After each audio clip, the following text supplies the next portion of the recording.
Hello students, welcome to my YouTube channel RSS2 classes. इस video lecture में हम FTNMR spectroscopy के principle, FID spectra, example and application के बारे में डिटेल से डिस्कस करने वाले हैं। तो चलिए स्टूडेंट्स, क्लास की शुरुआत करते हैं। Firstly, we will discuss about full form of FTNMR spectroscopy, that is Fourier transformation NMR spectroscopy. FTNMR is also known as pulse induced NMR technique. So basically FTNMR का other name pulse induced NMR technique भी होता है।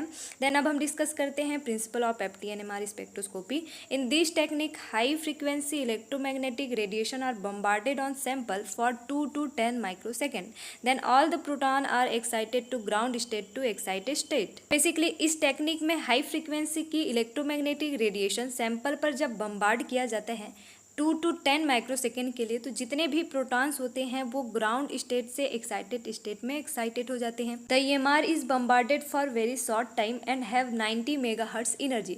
After excitation proton comes from excited state to ground state, then proton emitted radiation of different frequency and this emission is called FID। So basically जब किसी sample में EMR very short time के लिए 90 megahertz तक की energy के साथ दिया जाता है, तो आफ्टर एक्साइटेशन जितने भी प्रोटॉन्स होते हैं वो एक्साइटेड स्टेट से ग्राउंड स्टेट आते हैं, जिसके कारण सारे प्रोटॉन्स एक स्पेसिफिक फ्रीक्वेंसी या डिफरेंट फ्रीक्वेंसी की रेडिएशन इमिट करते हैं एंड इसी इमिशन को ही FID कहा जाता है, जिसका full form free induced decay होता है। यहाँ पर एनर्जी लेवल ऑफ प्रोटॉन को डिटरमाइन किया गया है। जब इसमें हाई फ्रीक्वेंसी की रेडिएशन सैंपल पर डाला जाता है तो इस सैंपल के द्वारा उस रेडिएशन को एब्जॉर्ब करके ग्राउंड स्टेट से एक्साइटेड स्टेट में चला जाता है। जैसे ही ये एक्साइटेड स्टेट से ग्राउंड स्टेट में आते हैं तो ये सारे प्रोटॉन स्पेसिफिक रेडिएशन को इमिट करते हैं या डिफरेंट फ्रीक्वेंसी की रेडिएशन को इमिट करते हैं, जिसे FID के नाम से जाना जाता है। देन अब हम डिस्कस करते हैं FID स्पेक्ट्रा के बारे में। FID is the combination of all frequency which is emitted by excited proton। जितने भी excited proton जब excited state से ground state आते हैं तो different frequency की radiation emit करती हैं, इसी को FID बोला जाता है, जिसका full form free induced decay होता है। This FID is solved by using FT। जब FID स्पेक्ट्रा मिलता है तब इसका स्ट्रक्चर कुछ कॉम्प्लेक्स के फॉर्म में होता है। जब इसको FTNMR टेक्निक में यूज़ किया जाता है तो सारे एक एक सिग्नल के फॉर्म में यहाँ पर रिप्रेजेंट होते हैं।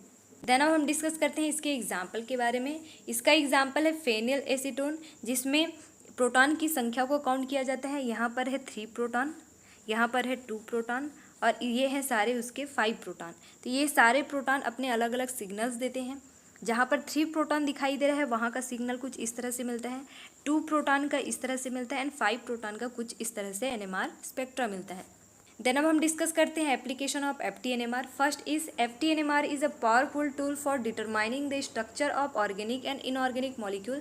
सो बेसिकली यह किसी भी ऑर्गेनिक एंड इनऑर्गेनिक मॉलिक्यूल के स्ट्रक्चर को डिटरमाइन करने का एक पावरफुल टूल होता है। Second is its use to analyse the structure and properties of polymer. ये पॉलीमर की प्रॉपर्टीज एंड स्ट्रक्चर को एनालाइज करने का यूजफुल टेक्निक होता है।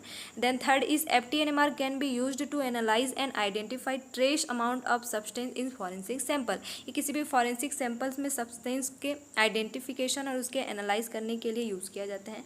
Then last is FTNMR is used to identify and characterise natural product. जितने भी natural products होते हैं उन सभी के आइडेंटिफिकेशन में इसका यूज़ किया जाता है। तो चलिए स्टूडेंट्स, आज की वीडियो लेक्चर में हम लोगों ने FTNMR के principle, FID spectra, application parts को देखा। नेक्स्ट वीडियो में हम नए टॉपिक के साथ मिलेंगे। You get more video, like share subscribe to my YouTube channel.